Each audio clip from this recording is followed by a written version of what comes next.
안녕하세요. 김정혜TV의 김정혜 목사입니다. 오늘은 한국교회의 자부심, 또 하나의 자부심을 좀 소개하려고 하는데요. 그것은 바로 한국 사회를 근대화시키고 그리고 근대의식을 형성시켜 준 것이 바로 한국교회였다라고 하는 거죠. 여러분들 근대가 뭘까요? 근대라고 하는 것을 여러 가지로 말할 수 있지만 대체적으로 보면 사상적으로 보면 개인을 발견해요. 서구 사회에서 최근에 나오는 모든 연구들에서 근대를 어떻게 정의할 거냐? 개인의 발견이라고 하는 개인의 탄생, 개인의 발견 이런 차원에서 한 인간의 개체성, 개별성을 강화시켜주는 게 바로 근대화고 근대의식이라고 보는 거죠. 그리고 또 한 가지는 정치적으로는 민주주의, 개별성을 강화시키는 민주주의가 발달하는 게 근대의식이라고 보기도 하고 경제적으로는 자본주의가 발달하는 거 그리고 또 하나 문명적으로는 과학기술 문명이 극도로 발전돼 나가는 거 그리고 또 하나의 근대화는 뭐냐 하면 위생을 굉장히 중요한 사회 문명의 사회에서 가장 중요한 것으로 여긴다라고 하는 거죠.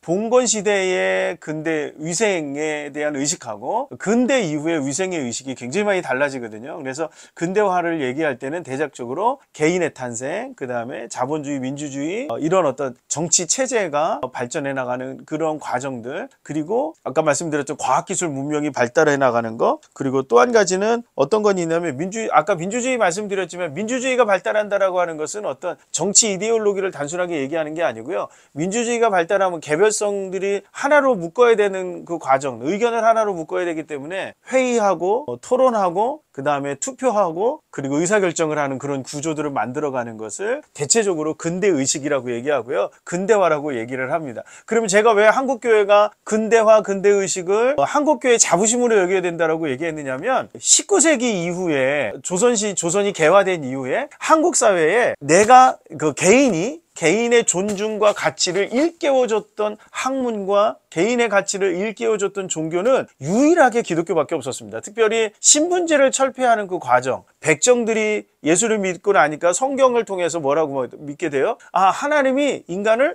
똑같이 만드신 거야. 똑같은 가치로 만드셨다라고 하는 것을 받아들이면서 개인을 발견하거든요. 그래서 승동교회 같은 경우, 상동교회 같은 경우 백정들이 교회를 나와서 1895년 갑오경장 때는 백정들이 상소를 올리거든요. 백정들이 상소를 올려서 우리도 동일하게 상투를 틀 수 있게 해달라고 그래서 신분제를 철폐해달라고 하는 상소를 올려서 백정들의 신원이 회복되어지는 이제 인간답게 살아갈 수 있는 공식적으로는 의식적으로는 아니지만 공식적으로는 그런 것들이 만들어졌고요. 한국교회 초기에 보면 백정들이 장로가 되고 선거를 통해서 투표를 하게 되고 백정들이 장로가 되는 그런 경우들 굉장히 많이 나타나거든요. 그러니까 개인이라고 하는 걸 한 개별성을 가장 강력하게 만들어 주었던 것은 바로 교회였죠. 그리고 이름을 만들어 줬어요. 왜 이름을 만들었냐면 선교사들이 들어왔을 때 교회를 세우게 되고 교회 안에 뭐가 있어야 되냐면 교족부가 있어야 되거든요. 교족부에 이름을 써야 되는데 우리나라 사람들의 상당 부분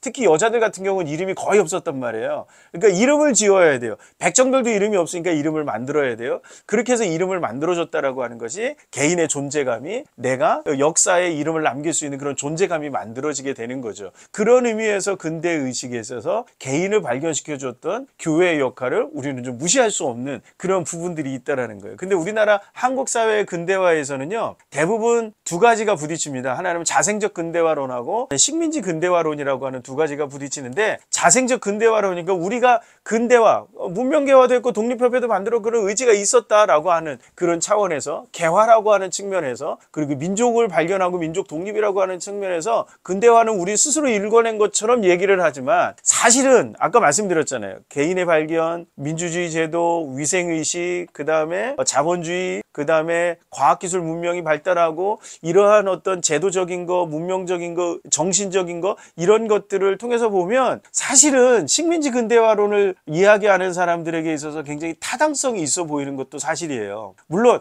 어떻게 식민지 근대화론을 그건 일본의 주장 아닙니까 얘기하지만 실제로 우리가 일제 강점기에 들어갔을 때 비로소 위생이라고 하는 것들을 사회 구성원들에게 하수도 시설이라든가 상수도 시설이라든가 이런 것들을 그때부터 만들기 시작했거든요. 그리고 스페인 독감이 유행했을 때 마스크를 쓴다든가 보건 의료 정책이라든가 이런 것들을 구비해 나가는 것을 볼 수 있고 그 다음에 공장이 지어지게 되고 공업이 발달하게 되는 것도 일제강점기 이후라고 보면 그것이 아주 잘못된 이야기는 아닐 수 있죠. 그런데 식민지 근대화론으로만 우리가 한국 사회의 근대화를 살펴볼 수 없는 지점이 있어요. 그 뭐예요? 아까 말씀드렸잖아요. 개인의 발견. 일본은 개인이 발견하거나 개인을 개체성을 중요하게 여기는 그런 정치체제라든가 이런 것들을 올바르게 발전시키지 못하고 전체주의로 가버리거든요. 개인보다는 집단성이라고 하는 것을 발전시켜 나가게 되죠. 그런 의미에서 보면 한국 사회 일제강점기가 지나가면서도 여전히 자유민주주의를 추구해 나가는 것으로 나갈 수 있었던 것은 개인이라고 하는 것, 민주주의 제도 안에서 회의하고 토론하고 그런 것들 가운데서 투표를 통해서 사람을 뽑아야 된다는 그런 의식을 가지고 있었던 교회의 역할을 무시할 수 없는 거죠. 그리고 그것을 기독교 학교를 통해서 3.1운동 때 보면 이렇게 그런 의식들이 개인의 의식들을 통해서